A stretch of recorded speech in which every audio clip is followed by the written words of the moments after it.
Секој шести во просек се лечи од диабет, но во меѓувреме тие бараат разбирање, достап и хуманост од системот. Има се возможност доколку системот се престане да биде стегнат и доколку престане да стега, тоа значи доколку почне да сватеа дека има нови терапии, иновативни, современи, кои што превенираат компликации од диабетесот, а ги заштитуваат животите на луѓето, покрај терапијата која што ја скратуваат и има во ограничени количини достап за лицата со диабетес, потребни си помагалата кои што цел свет ќе ги носи, цела Европа ги носи, освен Македонија и на Косово. Во суштина, диабетот е хронично и метаболично заболување во кое организмот не може правилно да искористи гликозата, од што и тргнуваат сите проблеми. Дали државата доволно прави за бројот на заболени да се намали? Не. Државата само зборува и на хартија пишува дека ќе прави програми за превенција, ќе прави скрининзи, ќе прави едукации.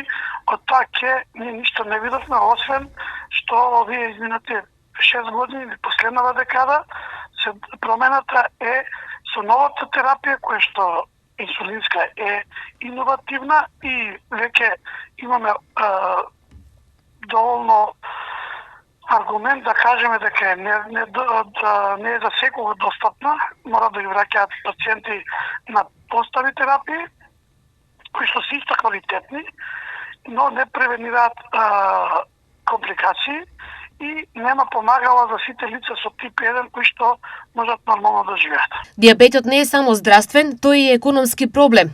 Можат ли диабетичарите соодветно да одговорат на овој проблем? Лице со диабетес ќе одговори доколку првите два што ги дадат одговори ги добиеме. Секој лице ќе биде редовно на работа, нема да има големи трошоци, ќе бидат фиксни трошоци кои што се предвидливи, 6 пати помали од сегашните што се даваат за секој лице со диабетес и по основ на самиот диабетес и по основ на компликациите. Тоа е научно докажано, веќе неколку пати го објавувавме и со аргументи и од поголеми и од помали држави во Европа и во светот, но државата некако не сваќа, се повеќе се во отпор и ке надлежните институции кои што треба да преземат мерки во однос на тоа дека предвидливоста наводно не е точна. Тоа е факт дека предвидливоста не е точна, затоа што ние сме држава која што се уште нема прецизен регистер не само на лица со диабетес, туку нема никаков регистер на компликации од диабетес за да се знае што треба да се превенира и на што треба да се работи да се намалува.